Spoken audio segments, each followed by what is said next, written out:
We shall see what is attendance calendar and how it works.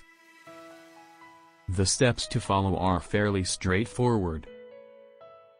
Log into PromptHR. Click on attendance icon.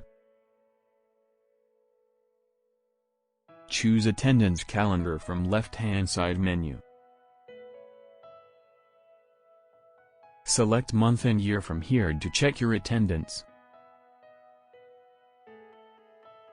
In this example, I am selecting this month. On mouse over you can see details for that particular date. On team, out time, total working hours, which shift you were in the day. If your manager regularized timings, you can see here in the status of that day. In this example, this employee not completed required working hours, hence system marked her HP, meaning half present. Here she has nothing, neither on team nor out time, hence system marked her absent. These are weekly offs.